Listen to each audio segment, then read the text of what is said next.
Ujambo na karibu tena mpendwa msikilizaji, mahali popote panapoendelea kusikiliza na kutegea sikio sauti hii. Hii ni sauti ya ndugu yako Imani Mchungwa katika siri ya mambo yaliyofichika, na kwa ruhusa yake Loba Tite naja tena mbele zenu wapendwa wasikilizaji, na kipindi na mada hii ambayo tayari mzaliwa pili ambaye ni Zulula Sa ameshaitoa kwetu. Ndugu zangu, kama gisi mnavyoona, tema ya siku ya leo ni kama vile mwendelezo wa video mbili zilizoongelea kuhusiana na mamlaka ya mwanamke katika ndoa na mamlaka ya mwanaume katika ndoa. Nafikiri kwamba hizo video nyote mlizisikia vizuri, na zingine ziliwagusa wengine wakajiuliza. Kuna mmoja ambaye aliandika kwenye ujumbe kwamba naona wewe Imani kama vile unatetea tu wanawake, lakini ujue kwamba kuna wanaume wengine ambao wanapigwa kabisa na wake zao. Nitakwambia kitu kimoja ndugu yangu, unatakiwa kuelewa kwamba katika ndoa haijawekwa kwa sababu ya watu, yani iwe uwanja wa mapambano. Hapana, sio hivyo. Na ikiwa wewe unasema kwamba kuna wanaume ambao wanapigwa na wake zao, kikawaida kabisa huyo sio mwanaume. Mwanaume hautakiwi kupigwa na mke wako, hilo haliwezekani. Na kama kwelikweli imetokea hivyo, kwa nini uko naye? Hilo ndio swali. Kama amekupiga sawa, sasa kwa nini uko naye? Maana ni kitu ambacho ni cha kutisha sana katika ulimwengu wa kiroho, mwanamke kuchukua mkono kusimamisha na kumpiga mme wake. Ni wanasema namna gani? Ni chukizo, ni kitu ambacho hakistahili. Ila haijamaanisha kwamba mwanaume ndio anatakiwa kumpiga mwanamke. Hilo sio swala. Nawaambia kwanza, hilo mnatakiwa kulielewa, kwa sababu ni jambo ambalo kweli linasikitisha sana kusikia mambo kama hayo, kwamba mke sijui kitendo cha mke kumfokea tu mme, hiyo ni chukizo. Yaani mwanamke anatakiwa kuongea, anapoongea na mme wake ajue kwamba anaongea na kichwa cha nyumba. Yaani unaongea na mkubwa kwako. Ndio maana katika ukweli tunaambiwa hata wakati unapooa aweza kuolewa, unatakiwa kuoa aweza kuolewa na mtu. Ukiwa wewe ni mwanamke, lazima uolewe na mwanaume ambaye anakuzidi umri. Sio vizuri wewe ambaye umri wako umeisha kuwa mkubwa, unaenda kuolewa na kijana ambaye umri wake ni wa chini ya wewe. Katika ulimwengu wa kiroho, katika utaratibu wa kiroho, hilo ni kosa, sio vizuri, kwa sababu kuna madhara kadhaa ambayo yanaweza yakatokea hapa, mwezi mkaamini. Mnajua kwa nini? Kwa sababu kitendo cha mwanamke kuolewa na mwanaume ambaye ana umri mdogo kuliko yeye, kwanza, kitu cha kwanza atambue na aelewe kwamba yani ni kama vile dada yake mkubwa, kwa sababu tayari ameshakuwa mkubwa kwake. Kulingana tu na hali inayoonekana, yeye ana umri wa kutosha. Ina maana kwamba ni kama vile yeye anavyomuita dada yake ambaye amezaliwa mbele yake dada, ndivyo anavyotakiwa kumchukulia mume wake na mke wake pia, kwa sababu naye pia ana umri mkubwa. Kama vile hawezi kumtuma dada yake mkubwa kwamba yeye nenda kunichukulia kitu fulani hata mwingine, hatakiwi hivyo hivyo kwa mke wake ambaye ni mkubwa kwake kumfanyia mambo kama haya, aweza kumtuma. Mambo ya kiroho, watu wengine wanaweza kufikiria Imani, mambo ya mapenzi hayaangalie umri. Umri ni namba tu, umri ni namba tu. Sawa, lakini muelewe matatizo ambayo yanatokea baadaye. Mwanamke unakubali kuolewa na kijana ambaye ni mdogo, lakini mjue kwamba baadaye katika maisha yenu ya ndoa kutakuwa changamoto kubwa zaidi sana. Wewe kama vile mwanamke, inaweza kafika wakati ambapo hauna hata haja ya tendo la ndoa tena, lakini huo ndio muda ambao mwanaume ambaye bado angali anachipuka, yani hapo ndio moto kabisa. Sasa itakuwa namna gani hiyo ndoa? Itabaki kweli kweli? Itadumu vizuri? Huyu kijana hata toka nje kwenda kutafuta wale ambao vijana mabinti ambao bado wangali na umri kama wake. Kwa hiyo tufanye angalisho sana katika hayo mambo. Hapana ndugu yangu, sio kwamba tunasapoti tunawatetea wanawake, hapana, lakini unapogusia swala fulani unatakiwa kuliongelea pia kwa upande mwingine, kwa sababu sio tu wanawake ambao wana tabia mbaya, kwa baadhi, sio wote, lakini pia hata kwa wanaume ambao wananyanyasa wanawake. Hili ni jambo ambalo tunaliona kila wakati, lakini mada sio hiyo. Nilipenda tu kujibu kuhusiana na ndugu yangu ambaye aliumia kidogo kuona kwamba labda nimemtetea mwanamke. No, ikiwa kuna nafasi ya kumtetea mwanamke na ana haki ya kutetewa, basi anatakiwa kutetewa tu ndugu yangu.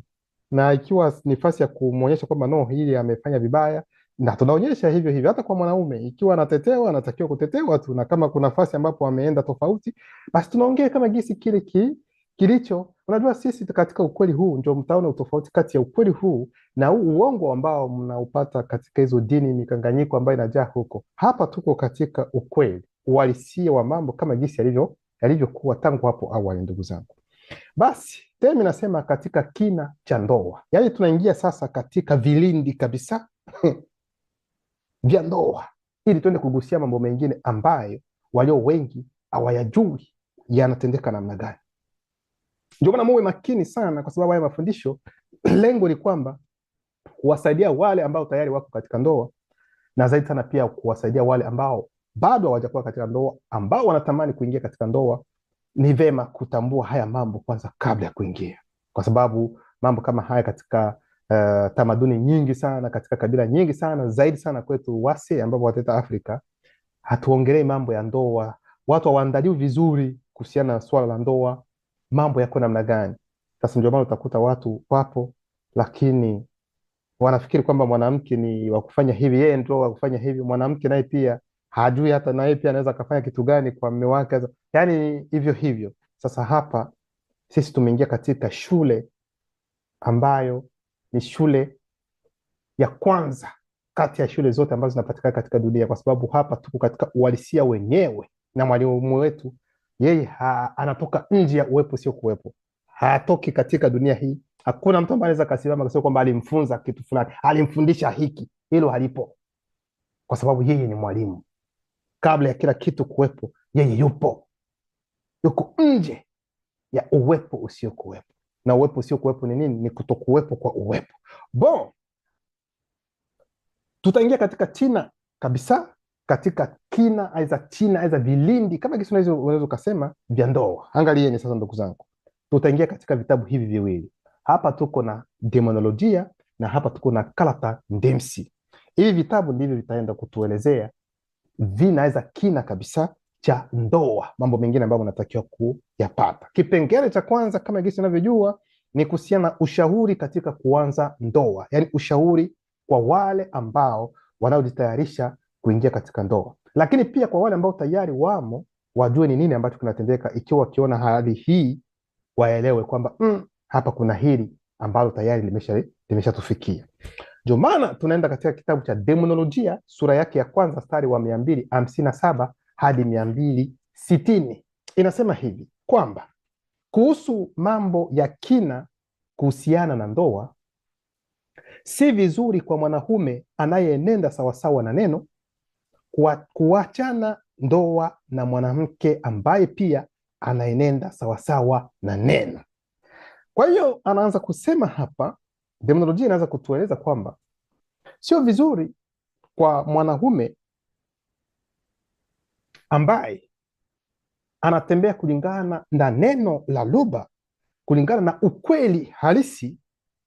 Ikiwa ameoa, sio vizuri yeye kuachana na mke wake ambaye pia mke wake naye pia anayetembea kulingana na neno. Sio vizuri. Sikilizeni kwa makini. Lakini tunaona kwamba kuna mafundisho ambayo mtaenda kuyapata katika Ukatoliki. Wao watakataza mapadri kutokuoa, lakini mkiangalia katika Biblia hakuna andiko hata moja linalokataza kwamba unapoingia hizo, unapofanya kazi ya huyu anayeita Mungu, kwamba hautakiwi kuoa. Hiyo haipo, yaani sheria ambazo wenyewe wameweka tu. Sasa matokeo kabisa ya kuweka hiyo sheria, utaenda kuweka sheria kwa mtu ambaye mwili wake unafanya kazi vizuri, mwili wake unapenda kabisa, nao pia unaweza ukatamani kufanya hivi. Sasa wewe umzuie kwamba asifanye kitu kama hicho. Ndio maana baadaye mtaona kwamba kuna watoto ambao wanabakwa, kuna mambo ya mambo ambayo si mazuri ambayo yanatendeka katika hizo dini. Sio tu Katoliki, dini zote ni hivyo. Lakini nasema hivi kwa sababu kuna ripoti ambazo zilitoka za kutosha hadi muda huu kuhusiana na Vatican, mambo yanayotendeka katika sehemu ambazo wapo. Kwa hiyo kuna mambo mengi sana ambayo yanatendeka. Kwa hiyo ndugu zangu, hayo mambo ya kukataza kwamba mtu hawezi akaoa haikuandikwa, na ikiwa watafuata, labda watafuata jinsi alivyoongea Paulo. Na Paulo wakati alipoongea, yeye hakuambia kwamba imeandikwa, lakini ulikuwa ni ushauri wake yeye mwenyewe, kwamba ikiwa kuna watu ambao wanaweza wakavumilia kama yeye, ambao hawawezi wakawaka tamaa, basi na wasioe. Lakini sio kwamba labda imeandikwa kwamba lazima unapoanza kufanya kazi ya huyu anayeita Mungu lazima ukae hivyo bila kuoa. Hiyo haijakatazwa. Kwa hiyo ndugu zangu, hilo ni jambo la kwanza. Kwa hiyo mwanaume ambaye anatembea kulingana na neno la lugha na mwanamke ambaye anatembea kulingana na neno la lugha, wao wawili wameoana, sio vizuri watu hao kuachana. Lakini haijamalizikia hapo. Mstari unaofuata unaendelea kusema, hata hivyo, ili kuepuka kiroho uambukizaji wa kichawi unaotokana na demon, kila mwanaume aendaye kulingana na neno na awe na mke, mwanamke anayenenda kulingana na neno, na kwamba kila mwanamke anayeendana kulingana na neno na awe na mume. Kuna mkato, yani mwanaume anayeendana sawasawa na neno. Maana yake ni kitu gani? Yani hapa wanaanza kutueleza kwamba ili kuepuka kiroho uambukizaji wa kichawi. Sasa hapa uambukizaji wa kichawi katika ndoa, katika maisha ya ndoa ni kitu gani hasa, ndugu zangu? Hapa wanapenda kuonyesha kwamba kuna watu mbalimbali ambao wanazirisha tabia za mwenendo ambao si nzuri. Mtu anaweza kuwa ndani ya ndoa, ameoa aidha ameolewa, lakini mtu kama huyo tena mtaenda kumuona yuko katika kuangalia mambo ambayo si mazuri. Msikilize kwa makini. Kuna baadhi yao ambao wataenda kuangalia filamu za ngono, kuna wengine ambao watapiga punyetu, na kuna wengine wanaume ambao wako tu, anaweza katoka tu nyumbani kwake, anaenda sijui barabarani, anasimama ni kuangalia tu wanawake wanaopita tu, akiona makalio yanatikisika huko nyuma, tuku tuku tuku, yeye hiyo ndio furaha yake. Yani huo ni uambukizaji, yani wa kichawi ambao huyo mtu tayari ameshakuwa nao. Hiyo ni aina moja, na zingine zipo za kutosha zaidi sana kwa mtu kama huyo. Sasa hapa wanatuambia ili kuepuka hayo mambo yote ya uambukizaji, ili kuepuka mtu, utakuta mtu ameshaanza kuwaka tamaa kwa sababu hawezi tena kujizuia. Kwa hiyo ikiwa wewe unaendana, aidha unatembea kulingana na neno, wewe mwanaume na mwanamke, basi ni vema kwenu kulingana na neno kabisa, wewe mwanaume ambaye unapenda mwanamke uwe na mwanamke ambaye pia anaendana, anayetembea kulingana na neno, na wewe mwanamke ikiwa unapenda mwanaume na uwe na mwanaume basi naye pia anayeendana, anayetembea kulingana na neno. Kwa sababu walio wengi kuhusiana na ile swala la maambukizi, kwa sababu unapokuwa ukitazama, kwa mfano unapotazama kwa mfano filamu za ngono, mfano wewe ambaye umeoa mwanaume, utapenda kwamba mke wako afanye kama gisi ulivyoona kwenye filamu hizo, na inapotokea kwamba hawezi akafanya kama gisi wewe unavyopenda kufanya, maana uliona kile kilichotendeka, sasa unapenda mke wako afanye hivyo, sasa anashindwa kufanya, hapo moja kwa moja utaingia katika hasira, utakasirika, na hapo matatizo yataingia moja kwa moja ndani ya ndoa hiyo. Ni kweli katika filamu hizo haijamaanisha kwamba vyote ambavyo mnaweza mkaona, aidha tuseme hata style ambazo wanachukua kwamba vyote ni vibaya. Hapana, kitendo cha kufanya gisi wanavyofanya ni vibaya, kwa sababu, lakini namaanisha kwamba labda ukikaa style hii, hata wewe ambaye uko katika neno, labda hairuhusiwi, labda ni dhambi. Hiyo siongelee hilo, hapana, hiyo sio kwa namna hiyo. Lakini kitendo cha mwanamke kutokuweza kile ambacho mme wake anapenda kumwambia kwamba afanye hivi afanye hivi, kwa sababu tayari yeye ameshaona picha, ameshaona mambo yaliyofanyika katika hizo filamu za ngono, sasa ameshakuwa na hamu ya kufanya kama vile vile kwa mke wake. Sasa mke wake anashindwa kufanya mambo kama haya, hasira inaingia moja kwa moja. Unaona ndugu zangu, na hapo ndoa inaingia katika msukosuko tayari, na mambo kama hayo ni maambukizi. Maambukizi mengine ya kichawi kabisa katika mambo ya ndoa, utakuta watu wako katika tendo la ndoa, Mwanaume yuko katika tendo la ndoa na mke wake anamwambia okay, fungua mdomo, anafungua mdomo, alafu anachukua mate anamtemea ndani. Hayo ni maambukizi hayo ni maambukizi ya kichawi katika wanandoa. Ile sio jambo ambalo linatakiwa. Kwa nini umtemee mate ndani ya kinywa? Kumtemea tu. Wengine watasema kwamba imani kama anamtemea mate, kwa tatizo liko wapi? Mbona wanakuwa watu mke na mme wanaweza wakanyonyana ulimi? Hata nikwambie kitu, kuna utofauti kati ya hayo mambo, kwa sababu unaona kuna mate ya kawaida tu ambayo mate wewe mwenyewe unaweza ukachukua mate unafanya tu unatema, lakini wakati ambapo mke na mme wako katika tendo la ndoa, hata namna mate ikiwa ni kwa ajili ya kunyonyana ulimi, kama gesi tuseme kila kitu wazi, kwa sababu tuko katika kina cha ndoa. Ndio maana tunaongea kila kitu bila kuficha, bila kuwa na aibu, kwa sababu walio wengi wapate kuelewa vizuri. Wanapokuwa wananyonyana ulimi, kulitengenezwa mate hayo huwa yanachukua namna nyingine, yanachukua umbo lingine, sio mazito, yameandaliwa kwa sababu hivyo. Inapofika katika hiyo hali, moja kwa moja kunakuwa mabadiliko, sio mate ambayo utaona kwamba yako kilo waweza tuni, kila kitu kinaendana. Na hapo watu wanapofanya hivyo inakuwa ni tofauti zaidi sana na gisi nilivyosema kwamba mtu unafungua fungua mdomo alafu unatema mate ndani ya kinywa cha mke wako. Hayo ni maambukizi ya kichawi, unatakiwa kulielewa hilo. Wengine kwao ndoa ni tendo la ndoa tu, maana kuna wengine kwa sababu alikuwa tu nyumbani, sijui ameshaangalia filamu zake za ajabu ajabu hizo za ngono, tamaa imeshazidi kwelikweli. Sasa hapo yeye anachofikiria tu ni kufanya nini?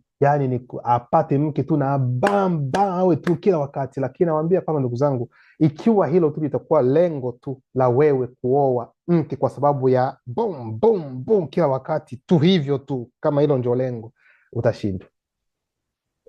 Utashindwa.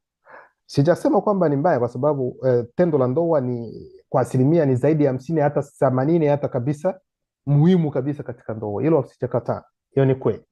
Lakini nasema kama ikiwa hilo ndio litakuwa tu lengo maalum ya kwa nini wewe uoe, utakwama mapema zaidi sana, utakwama. Unaweza kuwa katika neno, unaamua kusema kwamba wewe utaenda kuoa mwanamke ambaye yuko nje ya neno. Huu ni mfano tu ambao nautoa kwamba utamuoa, na ikitokea kwamba kweli kweli unaenda kumuoa, mnakuwa ndani ya nyumba, wewe uko katika neno, yeye hayuko katika neno, lakini hakukatazi wewe kuendelea na imani lako, hakusumbui hata kidogo. Unafanya kama gisi unavyopenda, unaingia katika mikutano, unasikiliza video zako, ikiwa ni nyimbo kulingana na ukweli unasikiliza, hakuzuii hata chochote. Naye kwa upande wake anafanya mambo yake, kama ni kwenda kanisani huko anaenda, kama ni msikitini huko anaenda, lakini mnarejea pamoja, na kuna wakati ambapo mtaingia katika tendo la ndoa. Sasa kwanza, ndoa kama hiyo muelewe vizuri, kulingana na ukweli kabisa. Ndoa kama hiyo, muelewe kwamba hamjaunganishwa kiroho. Hiyo ndoa kabisa kiroho haiko kabisa, haipo, tuseme haijulikani, kwa sababu ndoa ili ikamiliki kuwa ndoa, inatakiwa wewe kaka uliye katika neno na dada aliye katika neno, mnakuwa kitu kimoja, mnakuwa kitu kimoja kumrazi, halafu ni neno ndio linawafanya muwe kitu kimoja, na hapo ndipo ndoa inakuwa ndoa. Sio kama gisi wanavyofanya kwamba lazima uvae sijui vazi la hivi, uvae suti, au uvae sijui nani, wengine watasema mavazi ambayo ili kwamba muende mbele ya ule wanayeita mchungaji aseme pale, unampenda anampenda, katika raha katika raha, katika shida katika shida, okay.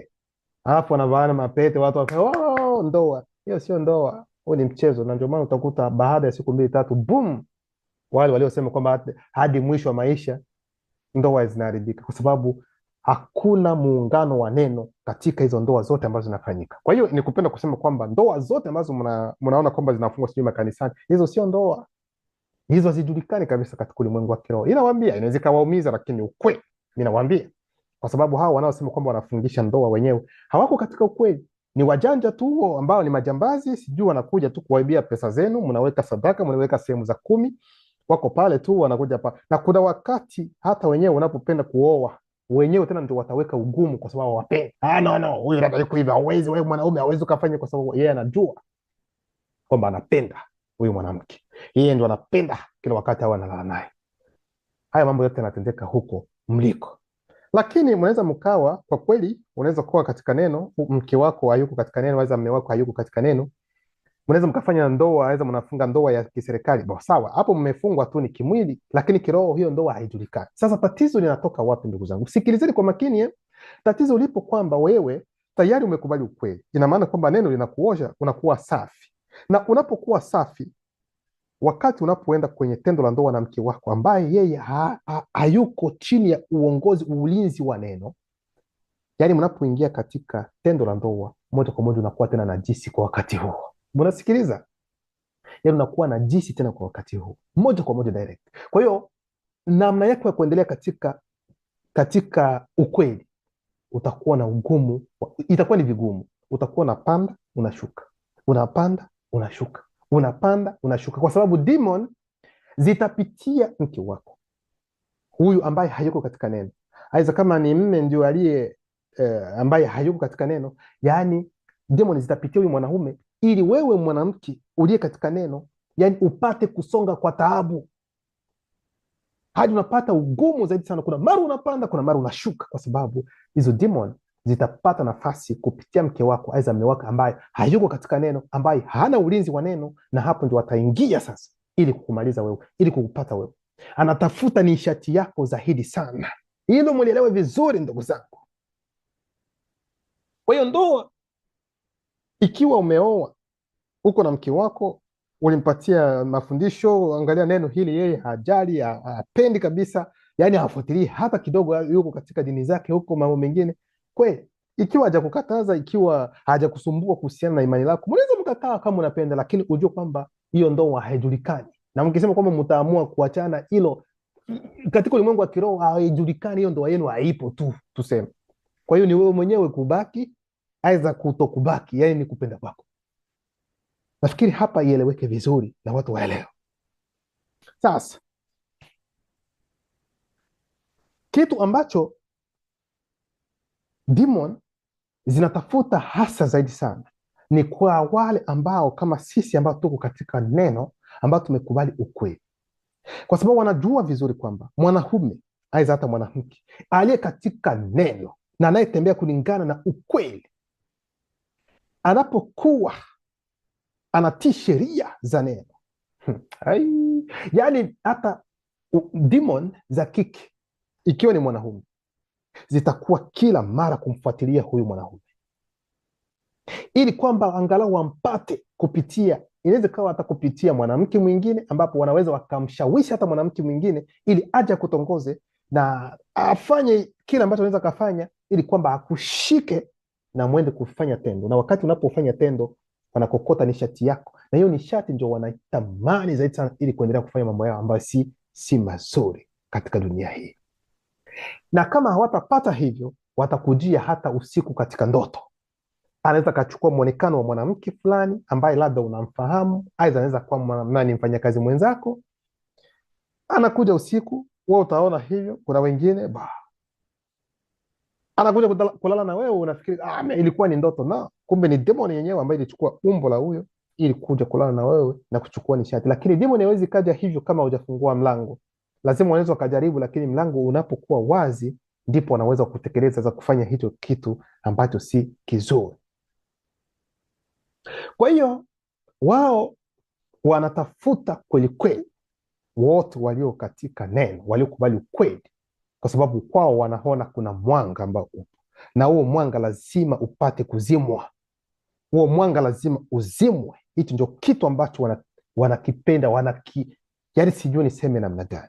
Kwa ndio maana unapokuwa katika ukweli, hapana mguu ndani mguu nje, na uwe miguu yote ndani, aidha kama unataka basi uwe miguu yote nje na ujiondokee, kwa sababu unapokuwa katika ukweli haulazimishwi na mtu, unatumia hiari yako mwenyewe. Na ukiona kwamba mambo yamekuwa magumu kulingana na wewe mwenyewe, basi amua kuondoka. hilo tu, kwa sababu katika kufanya mguu ndani mguu nje, hata wale walio katika zizi unaweza ukawafanya waambukizwe, na hilo si jambo ambalo ni zuri, kwa sababu maambukizi yanaweza yakaingia hata kwa wengine ambao wanaweza wakakerwa na hali na tabia za mwenendo ambao wewe unazihirisha, na hilo ni jambo ambalo neno haliwezi likavumilia. Tayari unaweza ukatengwa na wengine, na wewe mwenyewe hata asili yako inaweza ikaonekana tu na wewe mwenyewe unafanya uamuzi wa kuondoka. Kipengele cha pili, mume atimize wajibu wake kwa mke wake. Vivyo hivyo mke kutimiza wajibu wake kwa mme wake. Kwa hiyo ni shurti.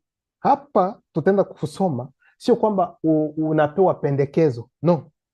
Yaani shurti ambayo unapewa ikiwa wewe mwenyewe umeamua kwamba utaoa, aidha wewe mwenyewe umeamua kwamba utaolewa, uelewe kwamba kuna shurti zingine katika ndoa, sio kwamba labda hiari yako, no.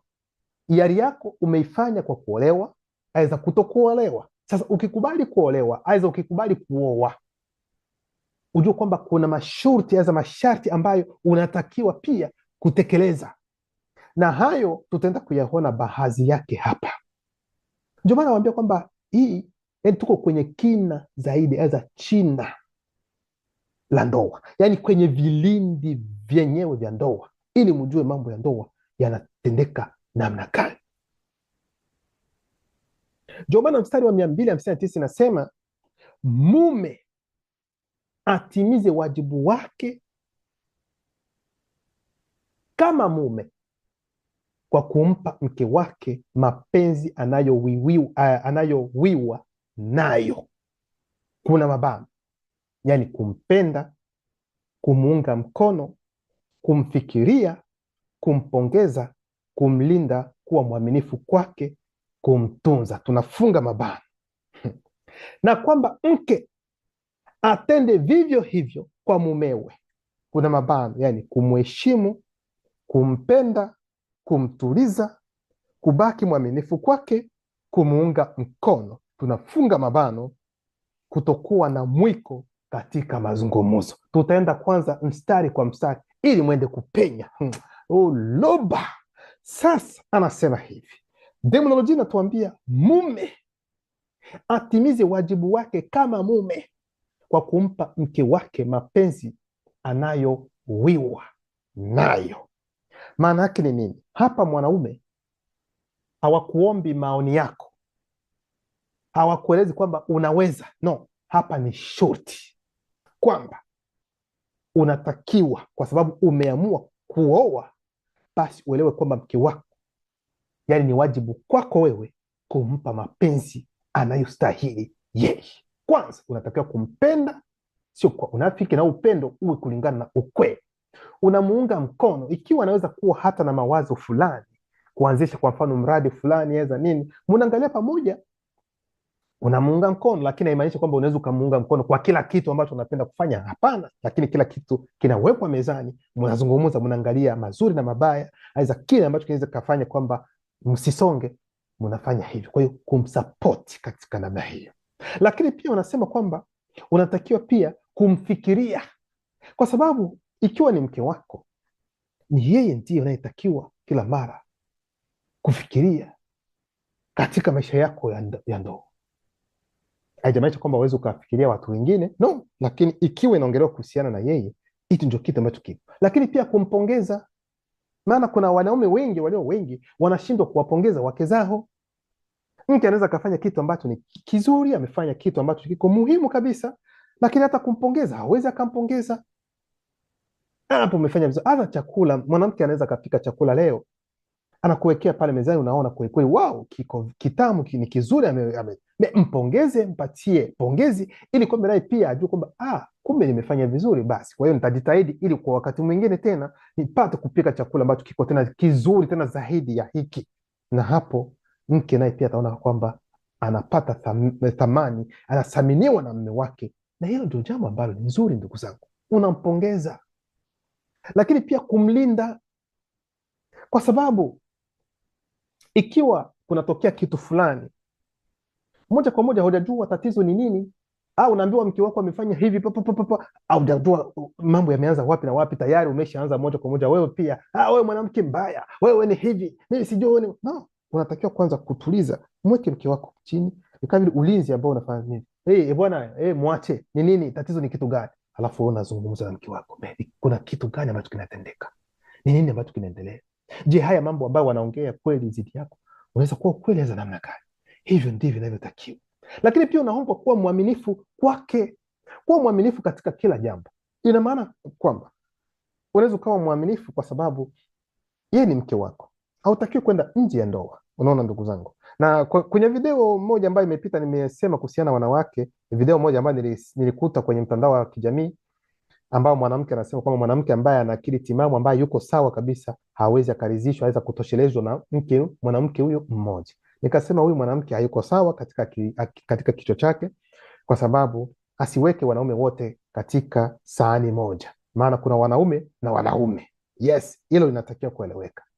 Na ikiwa haya mambo yanatoka kwenye mdomo wa mwanamke kwamba hakuna mwanaume anayeweza, mwanaume aliyetimamu kabisa ambaye ameenea vizuri kubaki na mwanaume na mwanamke mmoja, nikasema kwamba mufanye angalizo wanawake kwa namna hiyo, utakuta kwamba hata kuolewa haolewi, anatafuta mwanaume. Kwa sababu mwanamke ambaye anajijua, mwanamke ambaye anajielewa vizuri, mwanamke ambaye anajipenda na anapenda maisha yake, hakuna mwanamke ambaye anaweza akakubali kushare mwanaume na mwanamke mwingine. Hii nawaambia, kuna mambo mengine ambayo unaweza ukafanya kwa mme na mke akavumilia akasema okay, lakini hayo ya kuona kwamba wewe yani unatembea na mme wake, kuna wengine ambao wanaweza wakauana.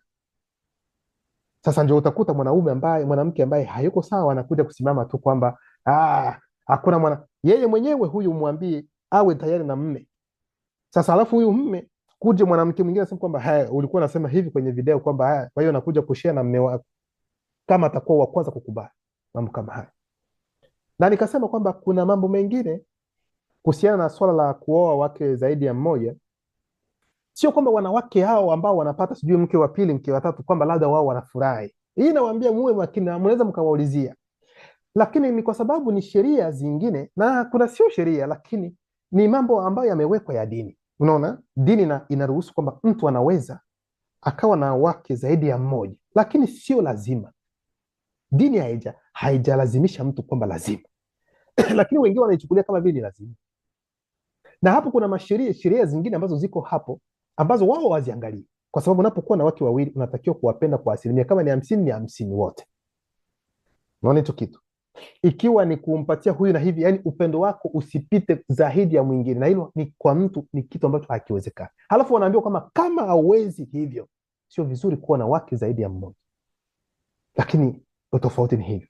Kwa hiyo wanawake wako humo, anaweza kaona mke mwenza sio kwamba amefurahia, lakini kwa sababu ni yes, dini imesema hivyo. Ndio maana nikasema kwamba ikiwa dini nasema hivyo, muulize, wewe ndio muulize yeye anasemaje. Aachane kwanza na maswali, yeye mwenyewe anasemaje, kwamba kuona kwamba mume wake anaenda kwa mke mwingine wa pili na watatu na wanne, yeye anasemaje? Sio kwamba wanafurahi, lakini hawana namna nyingine, kwa sababu kwao ni hivyo.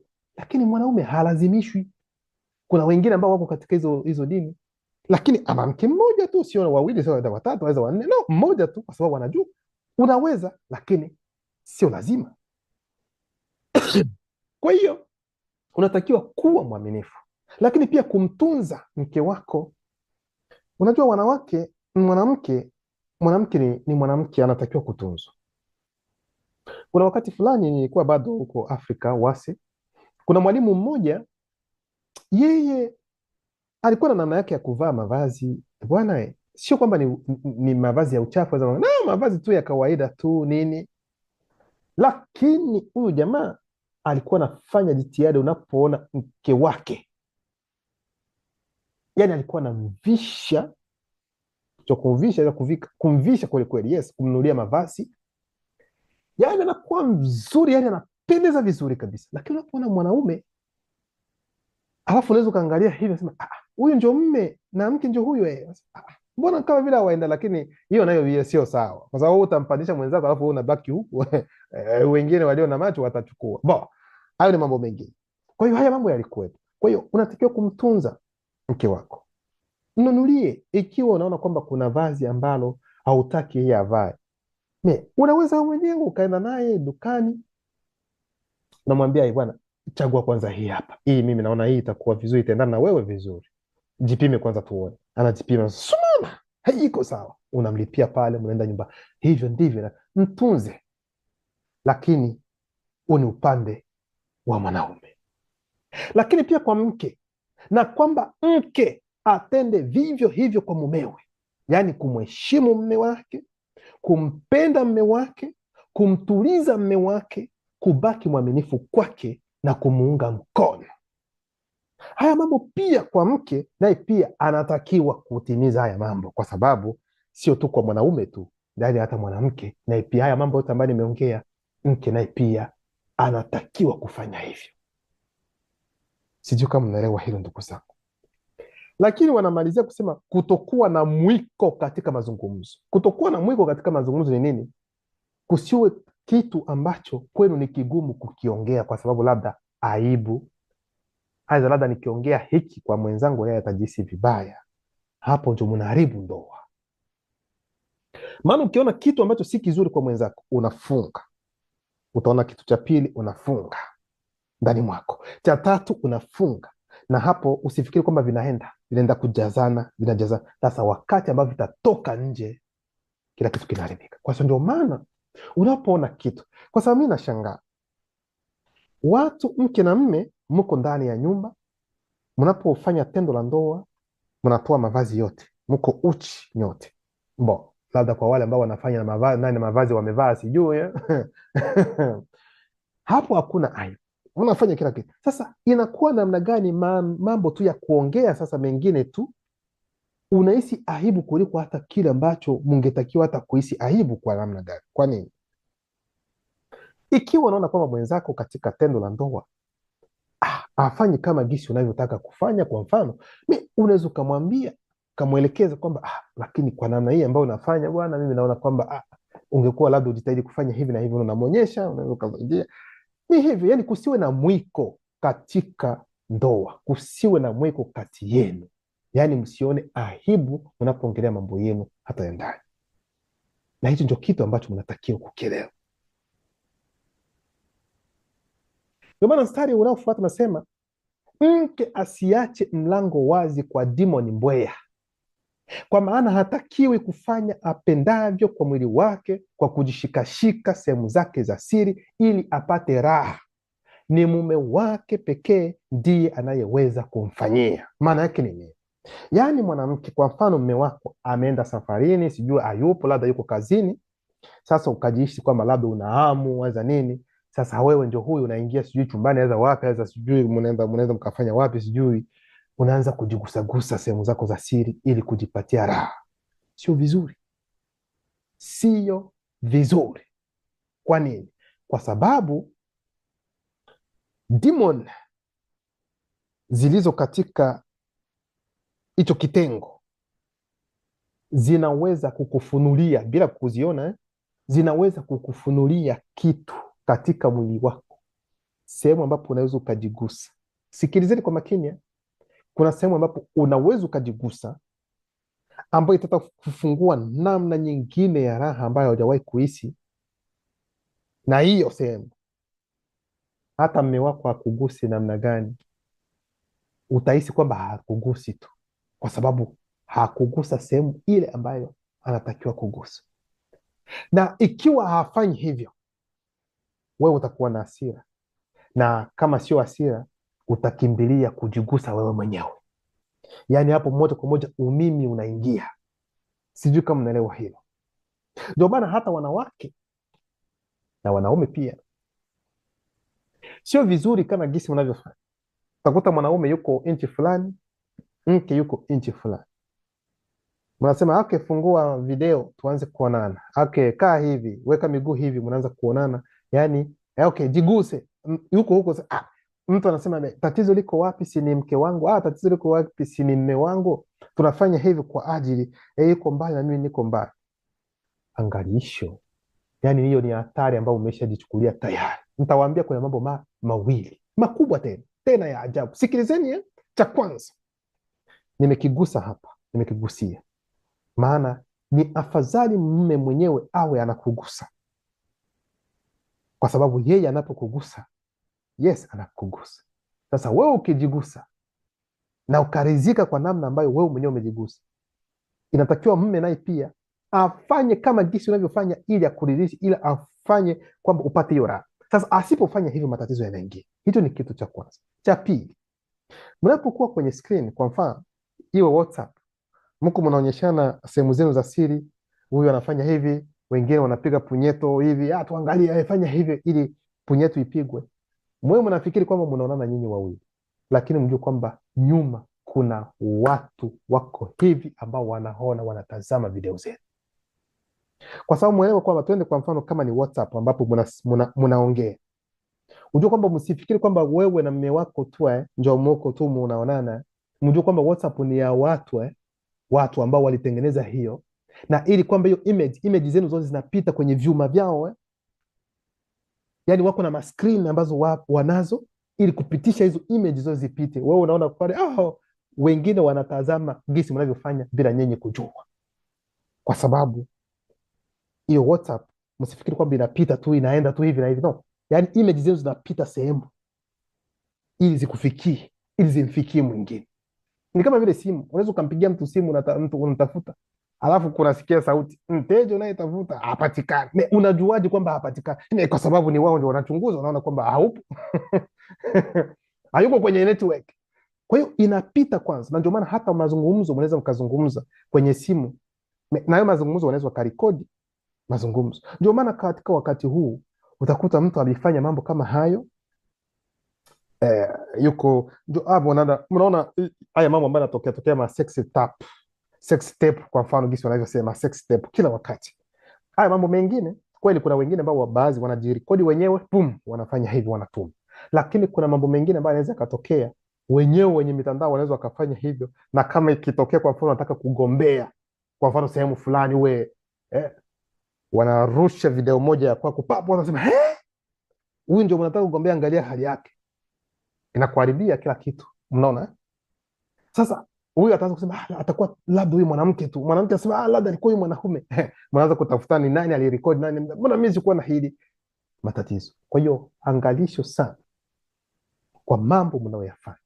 Sio vizuri mwanaume kushika hata picha ya sehemu zake za siri na kumtumia mke. Nasema mke, sio vya mchumba, hata kumtumia hata mke wake sio vizuri. Mke, sio vizuri kushika picha kwa sehemu zako za siri halafu namtumia mme wako, sio vizuri.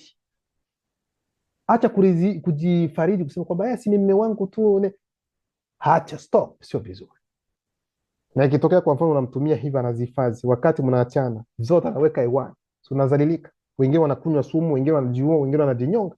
Mambo kama haya, angalishwa na mambo kama haya. Ndugu zangu, tuko kwenye kina kabisa, kwenye vilindi vya ndoa, ndio haya mambo ambayo tunagusia hapa.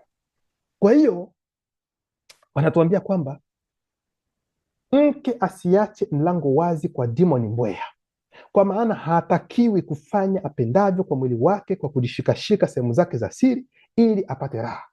Ni mume wake pekee ndiye anayeweza kumfanyia hivyo. Kwa hiyo wanawake wanaojichua, yuko mwenyewe kule chuku, wengine wanachukua ndani matango, wanajiingiza huko chuku, wengine wanachukua hivi manani madoli ambavyo wanatengeneza vitu, mnaingiza ndani ya mwili wako. Sio vizuri. Hilo ni kosa, ni tatizo kubwa sana. Sasa mume wako atakuja kufanya kitu gani? Unachukua tango unaingiza, wewe mwenyewe unajua kwamba uume wa mume wako ni kidogo, ni hivi alafu anapokuja kuingia unasema kama anaogelea tu. Atakosa kuogelea namna gani? Kwa sababu wewe mwenyewe umeshaanza uzoesha na vitu vingine ambavyo havistahili kuingia. Na ndio maana inashauriwa kila wakati kwamba mwanamke anatakiwa awe bikira ili kwenda kwa mume wake, kwa sababu awe mume wake wa kwanza kumjua, na hiyo sehemu ya siri itachukua umbo la mume. Kwa hiyo huyu mwanamke aweze akasema kwamba uko na kidogo, uko na kubwa, kwa sababu hajajua kubwa ni nini, ndogo ni nini. Kwa hiyo wewe ambao umeanza, ndio umeanza safari yako, kwa hiyo ndio hakutakuwa matatizo. Ndio maana wakati watu wanaambiwa kwamba uende katika ndoa ungali hivi bikira, watu wanafikiri kwamba labda ni kwa sababu mnatunyima raha bwana. ni kuepusha haya matatizo ambayo yapo, kwa sababu tendo la ndoa limefanywa kwa ajili ya wanandoa tu, sio kwa ajili ya watu wengine. Mnakutanana tu huku pam pam pam, no, sio hivyo. Haya mambo unatakiwa kuyaelewa. Kwa hiyo ndio maana kitabu cha Wimbo Ulio Bora, yani Mnyenge Mwabona Myenge, ndani ya Kalata DMC sura yake ya pili mstari wa 15 inasema, mtuepushe na dimoni mbweha. Dimoni mbweha zinazoharibu mizabibu. Mizabibu kuna mabano sehemu za siri, kwa maana mizabibu yetu kuna mabano sehemu za siri imechanua, yani mizabibu imechanua. Kwa hiyo ndugu zangu,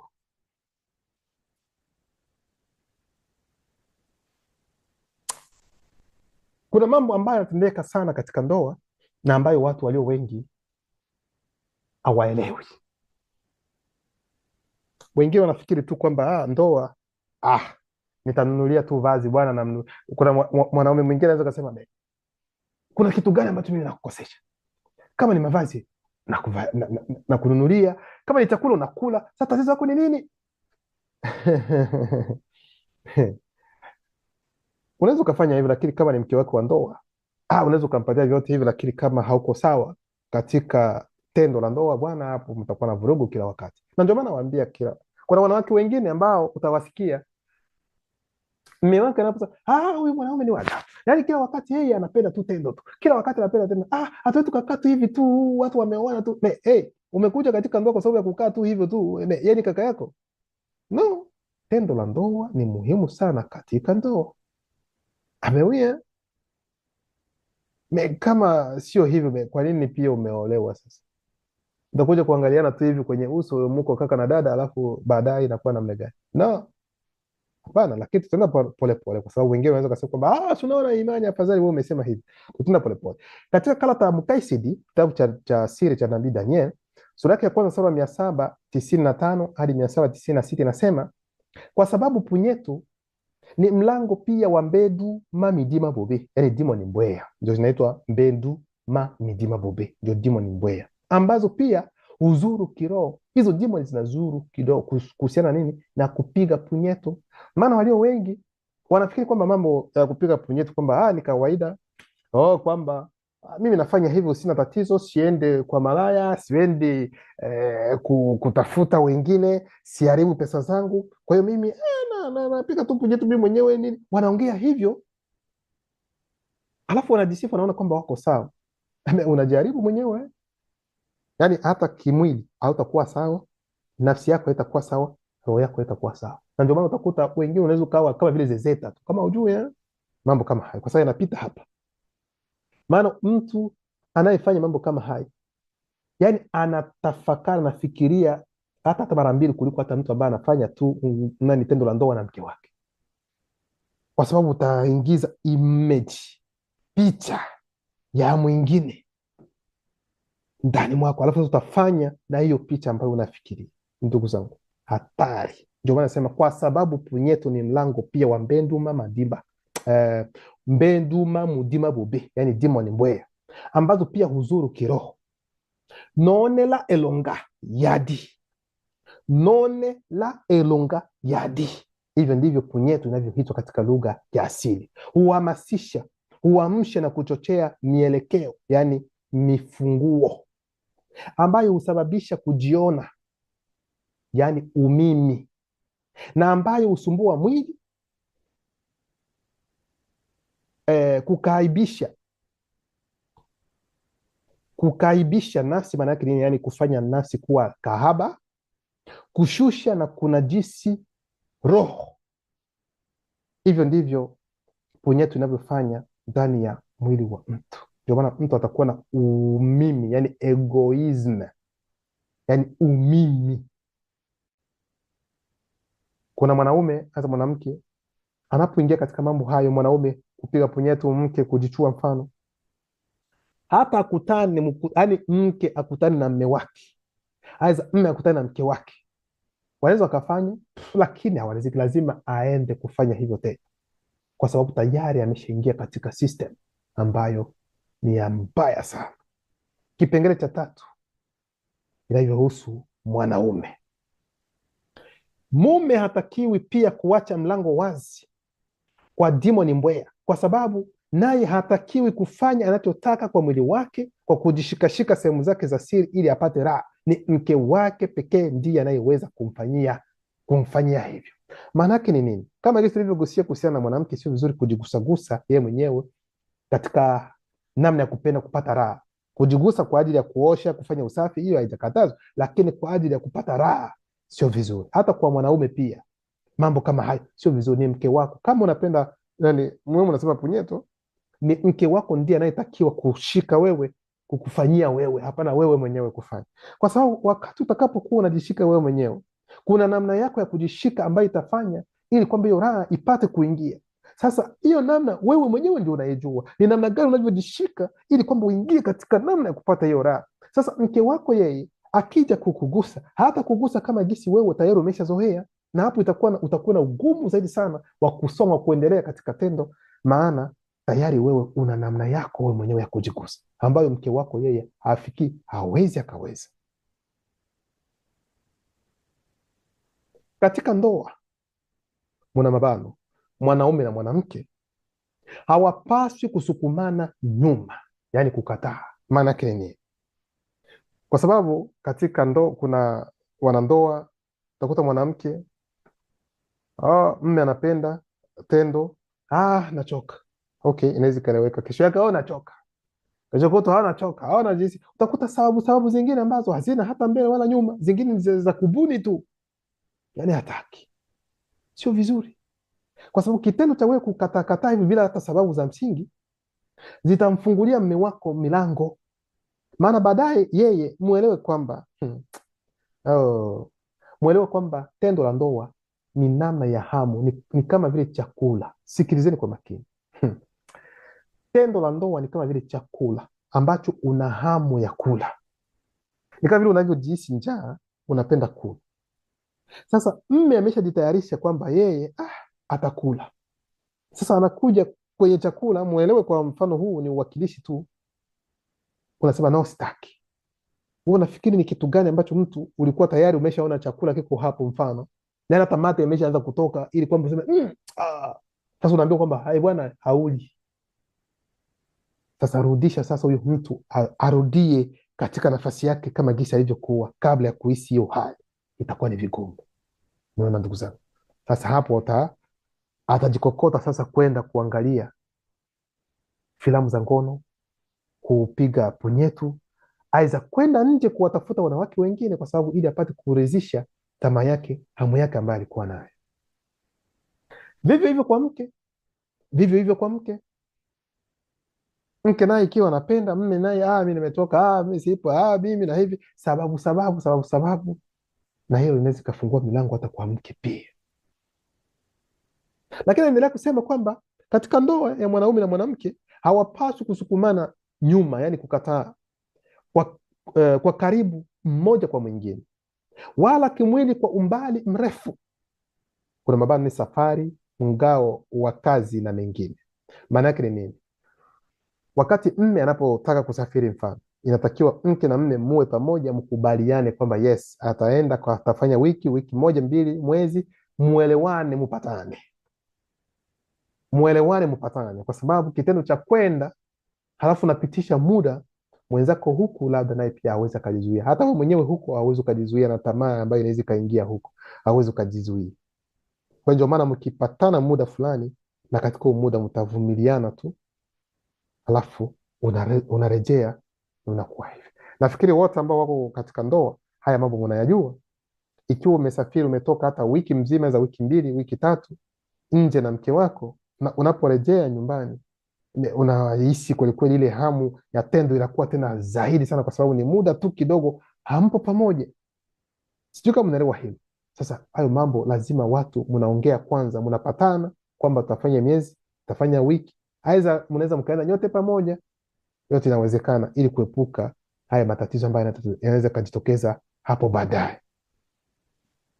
Wanasema kwa muda mrefu, yani safari za mgao wa kazi na mengine, na kwa muda kuchukua muda wa kuomba, kutafakari na kukutana baada ya hapo, yani kwa sababu hiyo itawasaidia ili kwamba muwe imara katika neno. Itakusaidia muwe imara katika maombi, na msifungue mlango wowote ule kwa demoni hizo ambazo ni mbweha, na demoni zingine huwa zinakuja baadaye. Kwa hiyo inaweza ikatokea kwa mfano kweli kweli ndani ya ndoa kwamba mwanaume labda alikuwa kazini kwake amechoka huko, amechoshwa, aidha biashara vyake haviendi vizuri kabisa, hasira zimo, naona anarejea nyumbani. Sasa mke labda atapenda wafanye tendo la ndoa. Sasa mme anakataa, anasema no.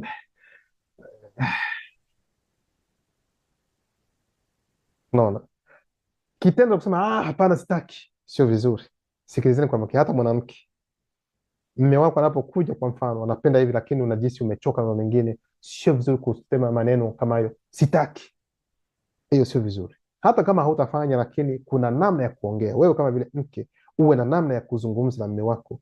Unaweza ukamwambia nani, mpenzi, kwa kweli nimejisi hivi na hivi. Unaona, unamkokota, unambusu kidogo, usijali, leo najisi hivi, lakini kesho usio na wasiwasi, nafikiri nitakuwa tu niko tu sawa. Unaona, unambembele ni hivyo, lakini hapana haya mazungumzo kusema mimi sitaki.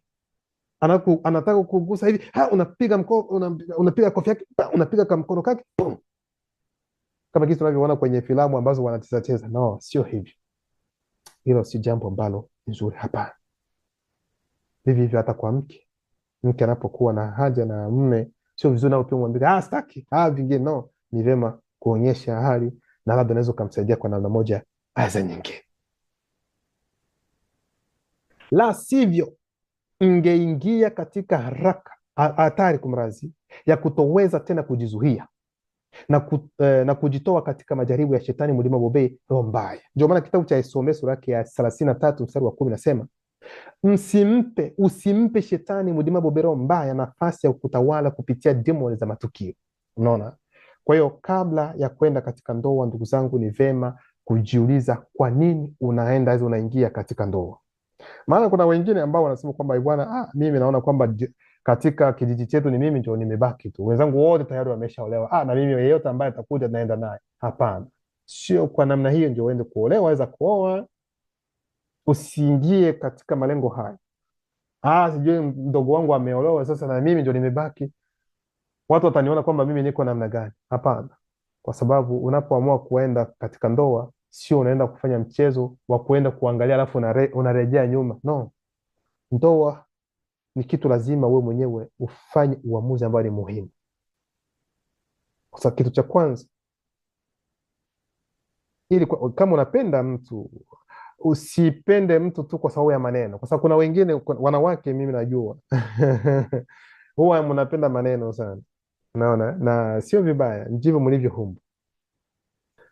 Kwa muonekano unaweza ukaona mwanaume unasema kwamba huyo si style yangu, simpendi, lakini anapoanza kuongea huyo mwanaume mbele yako, moja kwa moja sasa maongezi yake sasa ndio yatafanya ujihisi vizuri, nasema huyo anaweza kuwa mwanaume. Sio vizuri. Mwanaume lazima kwanza unapomuona kwanza akuvutie. Hicho ni kitu cha kwanza. Hata na hao wanaojiita Wakristo za wengine kwamba wanapopenda kupata mke aza mme, namwombea Mungu anipatie yote yule tu ambaye ana roho safi. Roho safi tu wewe. Na ndio maana ndoa nyingi sana zinaharibika kwa sababu hawajui ni nini ambacho kinatakiwa. Wewe huwezi ukamwona mwanamke tu moja kwa moja na kujua kwamba ana roho safi, aza na moyo mzuri, aza na mengine. Kitu cha kwanza hakuvutie kwa gisi alivyo, kwa maumbile yake gisi alivyo. Sema kwamba wow, hii ni style ya mwanamke, hii ni style ya mwanaume ambayo ninapenda. Ananifurahisha, angalia macho yake, angalia midomo yake, angalia hiki, angalia kitu. Haya unataja unaona kwamba yes, yuko sawa. Sasa kitakachobaki, ikiwa kwamba mtaanza kuzungumza, ndipo sasa kuelewana tabia. Lakini unapopenda, usipende tu moja kwa moja hivi, kwa sababu ukipenda hivi bila hata kuchunguza, utaingia katika mtego. Maana mapenzi mengi yanaweza yakafanya mtu kama vile awe kipofu, na hata unaweza ukashauriwa na mtu hauwezi ukaona, kwa sababu mapenzi ikiwa umeyaweka hapa mbele zaidi sana, hata makosa za matatizo ya huyo ambaye anakupenda hauwezi ukayaona. Anaweza kuwa na jicho anaangalia, anatazama hivi kwa mfano, watu wanakuambia angalia huyu mume wako huyu bwana ni kama vile ana tatizo la jicho, kama vile yuko hivyo, wewe utajibu utasema kwamba no, hapana, ni nani anavyoangalia tu, lakini yuko sawa. Yani hauwezi ukaona kitu ambacho ni kibaya kwa wakati huu, kwa sababu upendo na unafanya kama vile unakuwa kipofu. Sio vibaya kupenda, lakini unapenda, lakini unachukua na muda pia wa kutafakari na kuangalia mwenzako. Unaona ndugu zangu, kwa sababu ikiwa sio hivi, kwa mfano umependa mwanaume aidha mwanamke kwa sababu ya namna yako, umependa mwanamume kwa sababu ya kuongea kwake, hata kutakapokuwa kwa mfano matatizo kwamba kumekuwa malumbano kati yako na yeye, wewe na yeye, hakuna upendo ambao utakuwepo, kwa sababu yani ulimpenda kwa sababu maneno yake ndio yana. Sasa ikiwa maneno ambayo anaongea wakati huo ni mabaya kwako, ni ovyo. Kwa hiyo unapopenda mme aidha mwanamke aidha lazima umpende kwanza gisi alivyo, alafu mnaangalia tabia. Kama tabia zinaendana mnaoana, na kama haziendani mnasimamisha, mna stop. Sio kwamba nimesha kuwa naye nitafanya namna gani? No, no, no, no.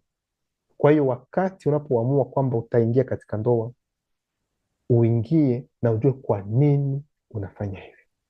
Kwa sababu mwingine sisi ambao tu katika kweli, mtu anaweza kusema kwamba mimi napenda kuwa na mke aidha mme ili kwamba tusaidiane katika safari hii ya neno, tuwe tunasukumana katika neno. Sasa ikiwa wewe unaenda kuoa mwanamke ambaye yeye anaweza kakuburuta hadi ukashuka tena chini, umuhimu uko wapi?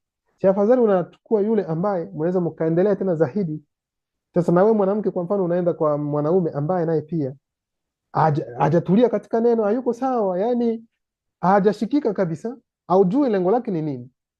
Wenda lengo lake ni kuja akupate alafu ajiondokee, na anapokupata mnaisha hivyo. Kwa hiyo haya mambo lazima watu wafikirie kabla ya kuamua kufanya maamuzi mbalimbali. Ni vema kujua kwa nini nioe, kwa nini niolewe. Haya ni mambo muhimu sana. Maana wengine watasema kwamba mimi napenda msaidizi kwa sababu ni muda mrefu sana niko mwenyewe. Sasa hautaangalia kama unampenda sasa au umpendi kwa sababu umeisha kuwa mwenyewe kwa muda wa kutosha. No, sio vizuri. Kabla ya kuingia katika ndoa, ni vema kutafakari ni nini unachokitaka katika ndoa. Wengine watasema kwamba yeye anapenda niolewe aidha nioe kwa sababu napenda watoto. Sasa ukimwoa huyu kama hakuzaa utafanya namna gani? Utamfukuza, utatafuta mwingine ambaye anaweza kazaa. Kwa ndio maana lazima wakati lazima ujue kwa nini unaoa. Hili swali walio wengi hawawezi wakalijibu. Wewe unanitazama, kwa nini wewe umeoa? Aidha kwa nini umeolewa? Aidha kama unataka kuoa aidha kuolewa, kwa nini? Upweke. Wewe mwenyewe kuna roho, una nafsi, wewe mwenyewe ni watu watatu ndani ya mtu mmoja. Upweke wa kitu gani? Ni baridi. Kama ni baridi unaweza kununua hata blanketi unajifunika vizuri, utapata joto. Ni kitu gani? Ndio maana lazima uwe na sababu maalum ambayo ni nzuri ili kuingia katika hatua ya kwenda kuoa aidha kuolewa. Na usiniulize imani sasa ndio nini ambacho, kwa sababu mimi sijui kwa nini wewe unapenda kuoa aidha kuolewa. Na usiniulizie mimi sasa imani kwa nini wewe unataka kuoa, inanihusu mimi mwenyewe. Lakini hivyo ndivyo lazima mtu atafakari, ajue kwa nini anafanya kitu. Haya yote. Kipengele cha 4, masharti. Katika ndoa, mume hatakiwi kumfukuza mke wake kwa sababu amenenepa sana. Kuna mkato. Kwa sababu kuna mwingine ambaye unaweza ukaoa mke wako yuko wanasema naye slay queen. Yuko hivi. Wewe hapo kasi ndio unapenda kabisa. Sasa katika ndoa sijui amejiachilia, aidha wewe ndio umemwachilia, aidha yeye amejiachililia na kula sana huko na huko, mwili boom. Sasa utakuta sasa kunenepa kwake tena sio kunenepa ambapo labda wengine wanasema afadhali. Utakuta tumbo imekuja huku mbele, nani huku nyuma tena makalio hayapo, yote yameingia ndani ya mgongo. Yaani unamuona unasema hapana. No. Unaanza kuamua kwamba mimi na huyu lazima tuachane. No. Neno anakuambia no. Hapana. Katika ndoa mume hatakiwi kumfukuza mke wake kwa sababu amenenepa sana. No. Unaweza ukamsaidia kufanya gym, kwa sababu unajua unaweza ukamsaidia ili kufanya gym pamoja naye. Aidha unamtafutia coach. anaanza kumsaidia.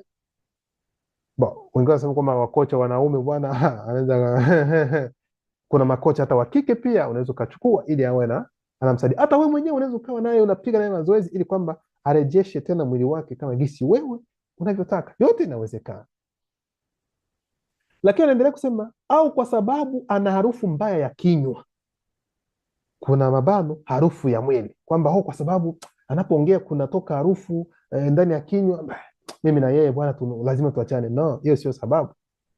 Ikiwa unaona kwamba kuna harufu ya kinywa ambayo inatoka, basi kuna mambo mengi kwa wakati huu. Kuna maji ambayo unaweza ukatumia ambayo inahusu anapiga, kwa sababu kuna wengine ambaye labda anapiga mswaki lakini anasahau ulimi pia unatakiwa kupitisha kabisa mswaki vizuri.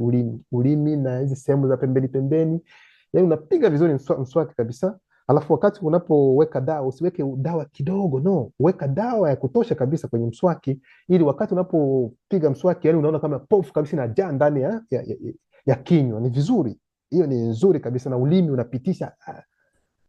unapitisha vizuri kabisa. Ulimi nao pia ni kitu ambacho kizuri, kwa sababu kuna bakteria zingine ambazo zinabaki tu kwenye ulimi, mambo kama haya. Kwa hiyo ukiona kwamba yuko katika hiyo hali, unaenda kumnunulia nani, mpenzi, pima kwanza hii uone iko namna gani.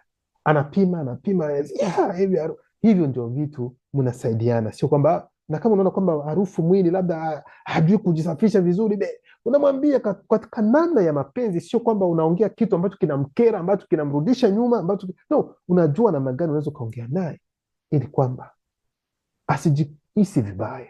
Lakini ukisema kwamba labda nikiongea hivi bwana anaweza akakasirika, basi namwacha, hiyo ndoa haipo. Lakini unaangalia namna gani ya kuongea naye ili kwamba sikwazike, lakini aone ni kitu ambacho kawaida. Kama yeye hajipige perfume, unaweza ukaenda naye, unaenda hata sehemu ambazo ni duka za perfume, unaambia jaribu kwanza hii ya wanaume ni kavi iko sawa.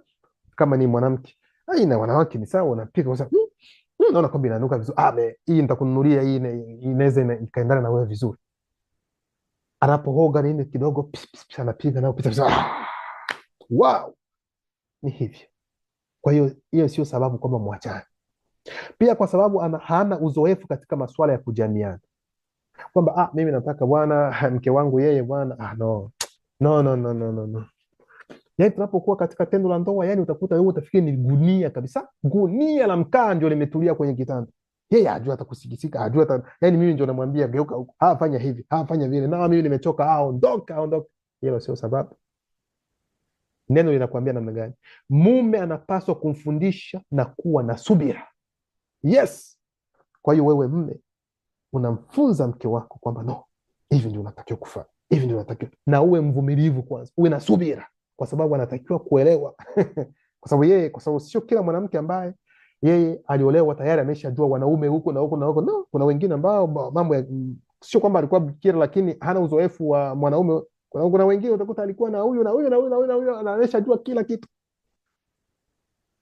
lakini kuna wengine ambao wao no. Kwa hiyo kwa mambo mengine ni mapya kwao, wajui. Kwa hiyo unatakiwa kumfunza na uwe na subira.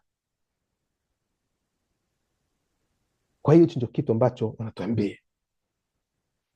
Kwa hiyo ndio maana haya ni mambo ambayo ni muhimu sana kuongea katika ndoa. Hapana kukaa kimya, kwa sababu mkikaa kimya katika mnabomoa ndoa yenu. Mimi nawaambia, yani hiyo inaenda kabisa, inabomoka. Sasa ikitokea kwa mfano hataki kubadilika, hataki usafi, hataki nini, hapo hajui kwamba tayari anaenda zidi ya neno. Tutafika hapo baadaye. Na mke asimwache mume wake kwa sababu naye pia amenenepa sana. Kwa hiyo na mke pia sio kwa sababu mume wako ameshakuwa na kitambi, mimi naachana naye, no. Tusaidianeni ili kwamba apunguze, na mwanaume nayo pia uwe tayari ili kufanya mazoezi ili tumbo liondoke.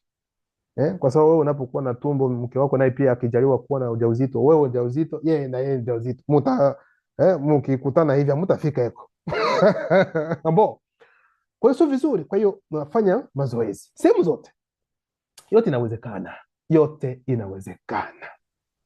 Lakini mke sio kwamba labda kwa sababu ya hivyo mimi na yeye tunaachana, hiyo au kwa sababu ya harufu mbaya ya kinywa, aidha harufu ya mwili, kama jinsi nilivyosema kwa upande wa mwanamke.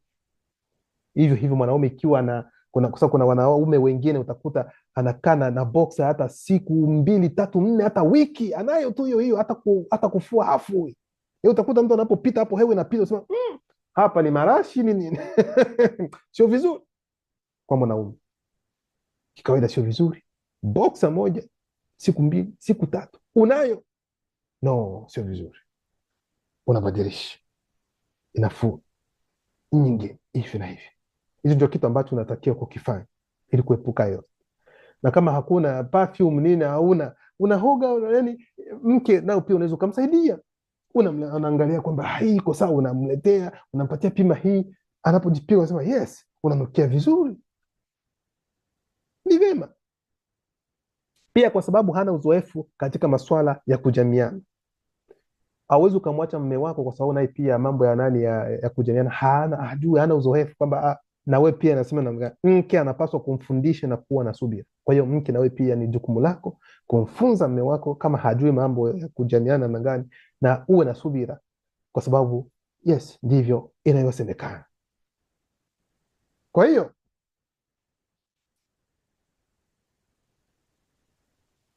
inaweza katokea kwamba wewe mwanamke ukasema kwamba mimi mume wangu mimi kwa kweli huyu hana uzoefu kabisa katika tendo la ndoa. Utakuta tu yani yeye ni dakika 2 tu ameshamwaga tayari. Wow.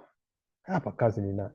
Ni vema kumfunza, kumsaidia namna gani anaweza akafanya ili kuhakikisha kwamba asije haraka, kwa sababu kuna staili zingine ambazo mwanaume anaweza kaja haraka sana, na wewe kama vile mke unaweza kuangalia kusema huyu nikikalia hii style hapo itakuwa ni noma, mtabaki hapa ningali na basi, hata nifanye hivi ili kwamba asije haraka. Yani wewe mwanamke unaangalia, unamsaidia kwa namna hiyo, kwa sababu katika mwelewe haya mambo, kitu ambacho kitu ambacho wanawake natakiwa kutambua ni kwamba katika tendo la ndoa, mjue kwamba mwanamke ni kama vile shamba, mwanamke ni kama vile udongo, na mwanaume yeye ni mpanzi, ni yeye aliye na mbegu ambaye ataenda kupanda hiyo mbegu ndani ya udongo.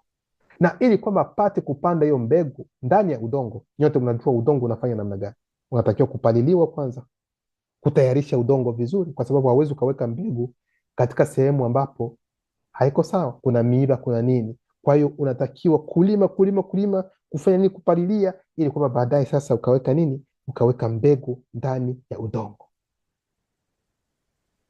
Sasa na ujue kwamba wakati mtu anapolima, hakika anatumia nguvu nyingi sana, yaani ni nguvu nyingi katika kulima ambayo inatoka, kwa sababu ni yeye ndiye atakayeweka mbegu ndani ya udongo, ni yeye atakayelima udongo.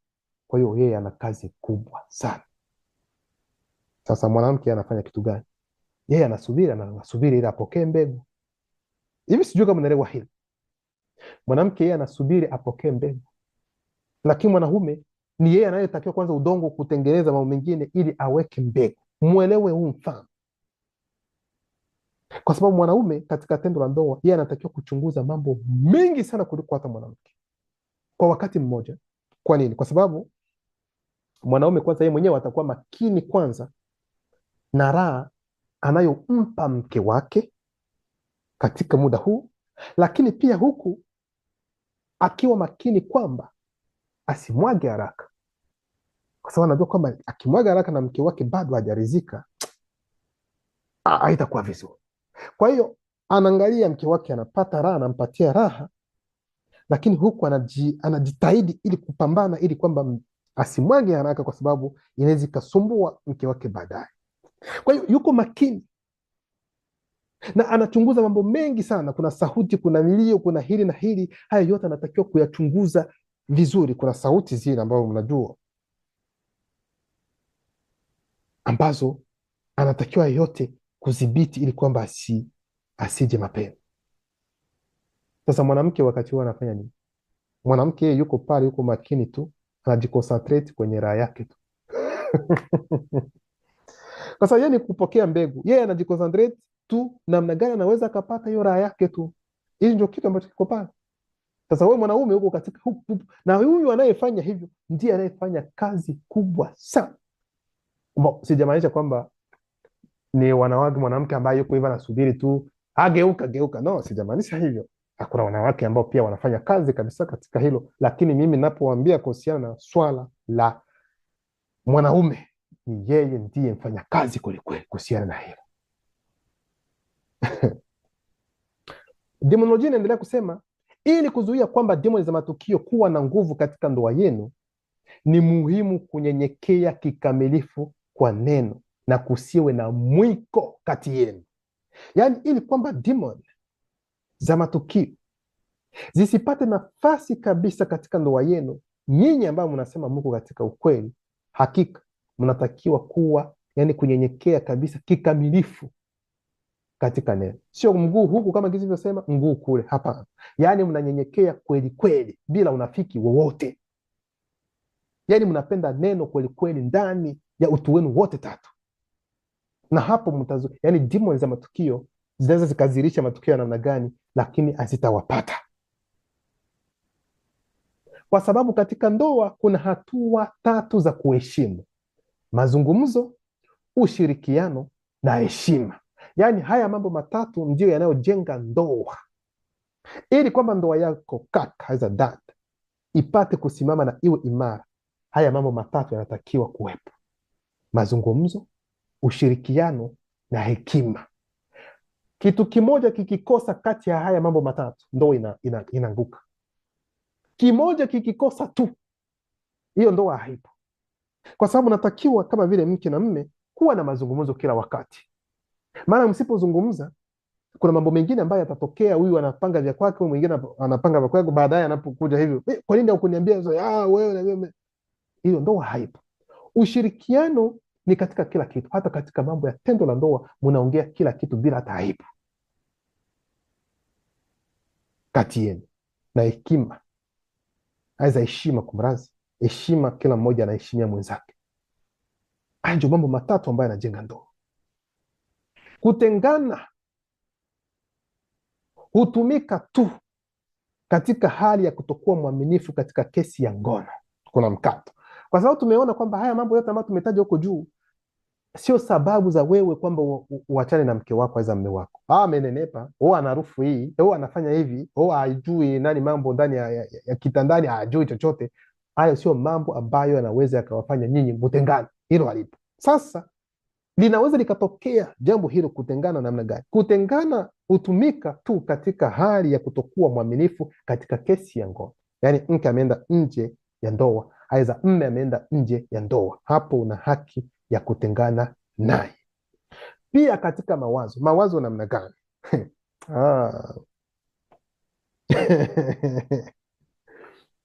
Mawazo, kwa sababu unaweza ukatamani mwanamke fulani,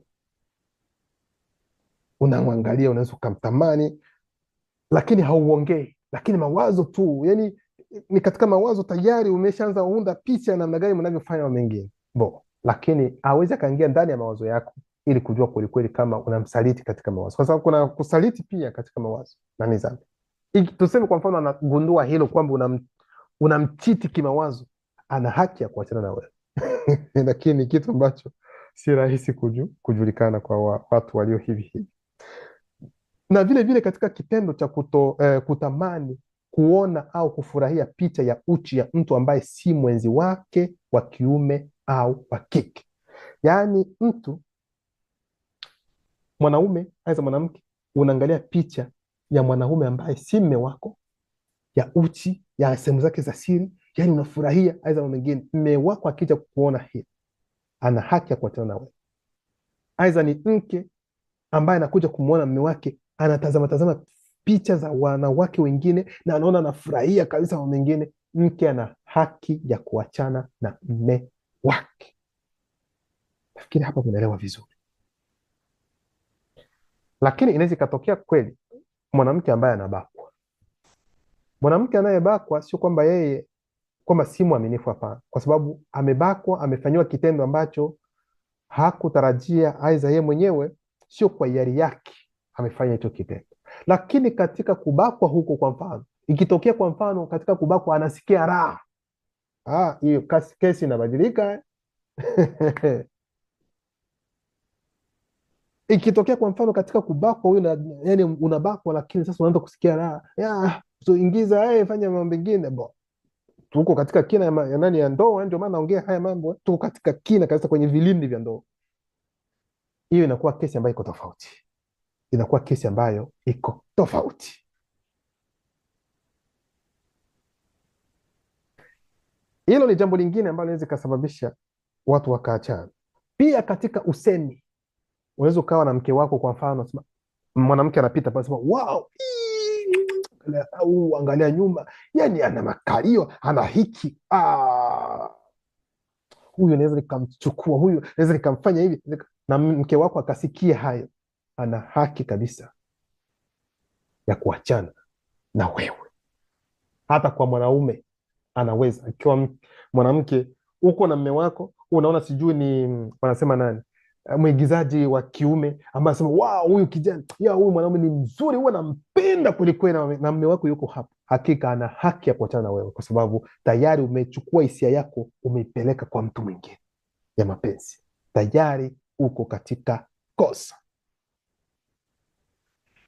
Pia katika usemi, ambacho ni kitendo cha kusema kwa maneno kutaka kumdanganya mwingine, au wakati wa ndoto zilizoidhinishwa. Kwa mfano, huko katika ndoto unaota kwamba kuna jirani yako ambaye ni mwanamke ambaye ni mzuri kwa mujibu wako. Sasa katika tendo umeona katika ndoto unaona kwamba amekujia, unaweza kufanya hivyo na mengine, halafu asubuhi unapoamka, yani hauna hata tatizo, yani umefurahi, umejihisi kwamba nimemweza leo, nimempata kabisa, yani hakuna hata kuomba lugha msamaha kupitia neno lake, yani unaona kwamba umefanya kitu ambacho ni kizuri. Mke wako akijua hilo, ana haki ya kuachana na wewe.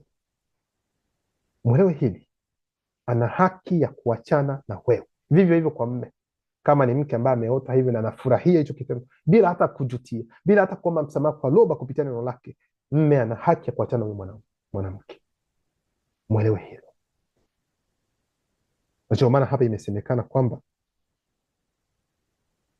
hapa tumesoma kwamba au wakati wa ndoto zilizoidhinishwa. Yani kuidhinishwa, yani ni kitu ambacho wewe mwenyewe umekikubali, umekifurahia, umekipenda. Hii wakati mtu anafurahia kwa uangalifu, bila kujuta na bila kuomba msamaha kupitia neno, kwa kitendo cha kuwa na uhusiano wa kingono na demon incubus na succubus. Kwa hiyo yeye katika ndoto atafikiri kwamba anajamiana na mwanamke ambaye anamfahamu, kumbe ni demon incubus na succubus ambazo zinakuja kutembea na yeye bila yeye kujua. Anafikiri kwamba anafanya hivyo. Mnaona ndugu zangu, mwanamke,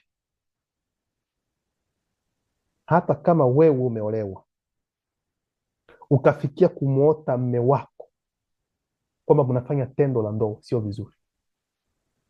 Hata wewe mwanaume, hata kama ni mke wako ndio umeota kwamba unafanya tendo la ndoa na yeye, sio vizuri. Unajua kwa nini? Kwa sababu ikiwa katika ndoa kabisa kila kitu kiko sawa, hauwezi kumwota mwenzako kwamba mnafanya tendo la ndoa.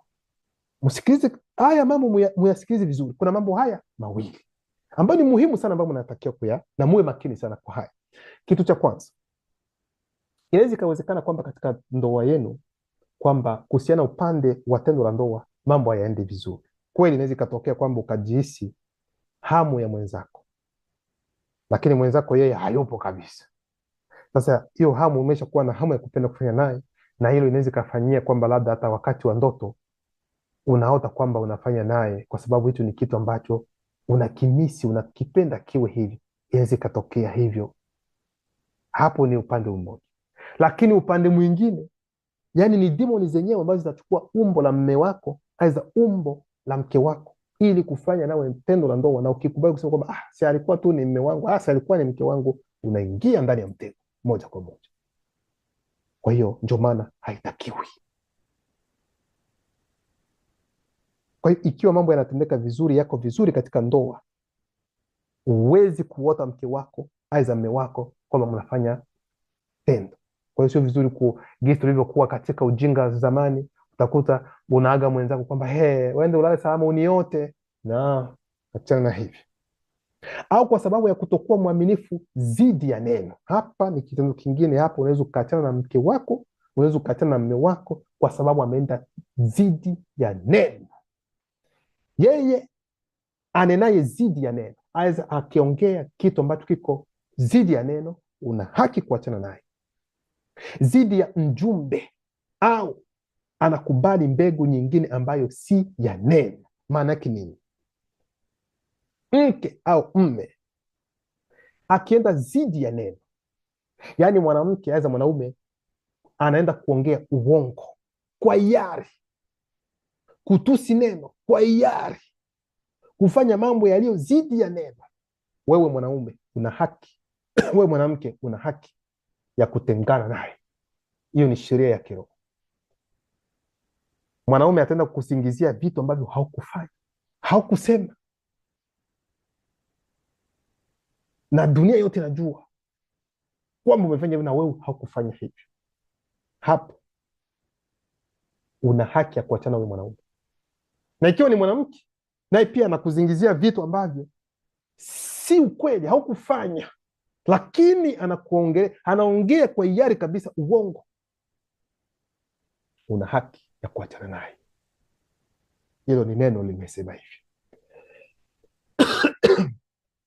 Kwa sababu neno linasema kwamba usiongee uongo, si ndio?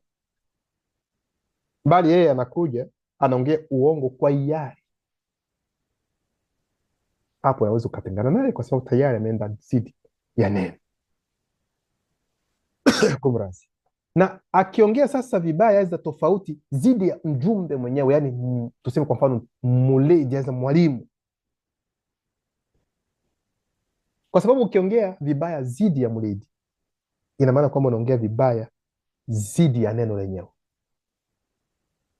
Sasa ukiongea dhidi ya neno lenyewe, na ikiwa watu wataingia katika agizo kula vitu ambao wataita paradiso, na huyu mjumbe amefanya kitu kimoja na neno, utaingia namna gani?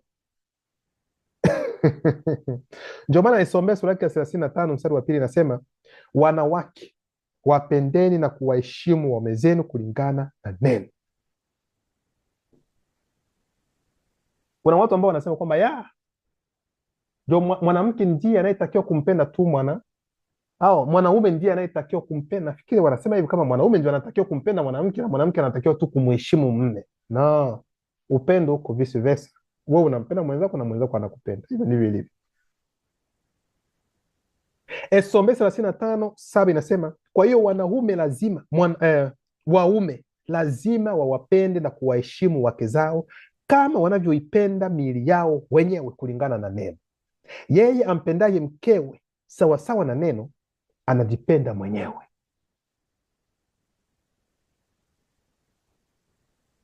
Kwa sababu kuna mwanamke anaweza akampenda mume wake bila kumpenda. Nitajieleza. Mwanamke anaweza kuwa ameolewa ndani ya nyumba, lakini ndio huyu mwanamke ambaye nimetaja mapema kwamba atakuta sio staili ya mwanaume ambaye alikuwa anapenda kwelikweli, lakini kwa sababu ya namna ya kuongea kwake, anasema aidha upole wake, sema wow, basi kwa sababu ya upole amekubali kuolewa na huyu mwanaume.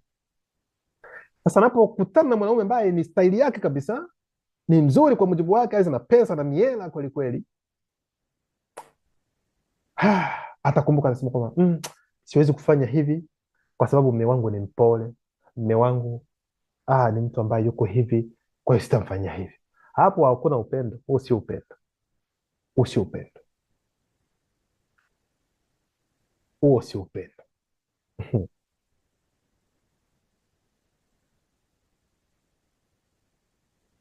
Kuna aina fulani za demon zinazoshikamana na mwanamke aliyeolewa na hazitaki afanye tendo la ndoa na mume wake.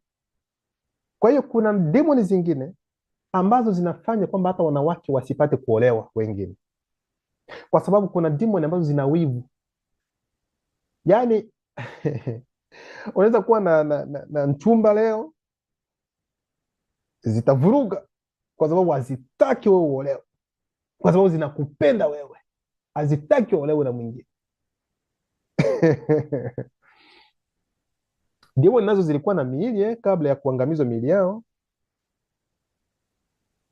Kwa hiyo ndio maana nikasema ukiwa kabisa kiundani katika hali ya kiroho ambayo iko juu kabisa, kutakuwepo na aina mbalimbali za demoni zitakazopenda kuja kutembea na wewe kupitia wanawake ili kuchukua nishati yako hata katika ndoto, kwa sababu ukimpa mke wako, kwa sababu mnapokuwa katika tendo la ndoa, wewe uko katika neno, mke wako hayuko katika neno. Sasa wakati ambapo unapompatia mke wako nishati yako, nguvu za majini, demon hizo hazipendi hilo. Na ikiwa haziwezi, tuseme kwa mfano hii, tuseme kwa mfano kama haziwezi kuchukua hiyo nishati kupitia mke wako, hapo yani watafanya namna gani ili wapate kusumbua hiyo ndoa ipate kumalizika? Ndio maana kitabu cha Tobit zangu wa Bwame sura yake ya 10 mstari wa 8 hadi 9 nasema, wakati wa usiku walipotaka kumkaribia walikufa, na hata niliambiwa kuwa ni demoni iliyowahua. Ndio maana naogopa. Demoni haifanyi,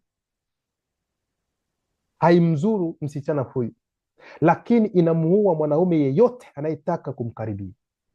Hiyo ni historia ya uonje ya mwanamke ambaye waume zake 7 walifariki, sio wote kwa pamoja, lakini kila mmoja anapotaka waende sasa katika chumba cha ndoa ili ndoa ikamilike, demoni inakuja na uwa mwanaume hadi wanaume 7. Aina hii ya demon inaweza kutengwa, kusukumwa na kuondolewa kwa uhakika kutoka kwa mwanamke, hii kutokana na harufu maalum, kuna mabano kipekee, ambayo demon hii haivumilii wala kuunga mkono. Ndio maana kitabu cha Tobit sura ya 10 mstari wa 12 hadi 13 nasema, hata hivyo unapoingia kwenye chumba cha ndoa, weka kipande cha ini na moyo wa samaki kwenye makaa ambayo manukato huchomwa, ili kupata harufu nzuri ndani ya chumba. Harufu itatokea ambayo itaifanya demon kukimbia mara tu inapoinusa, haitaonekana tena ikizunguka karibu naye. Tobit sura ya 12 mstari wa 5 hadi 6 nasema, ndipo nyengene akakumbuka maagizo ya munganga, akachukua ini na moyo wa samaki wa ajabu kutoka kwenye begi lake na kuviweka kwenye makaa ya kuchoma manukato. Harufu iliyotoka iliifukuza demon, ilikimbia angani hadi Jene katika Wase Pongo, yani Afrika Kaskazini. Loba anaendelea kujitukuza.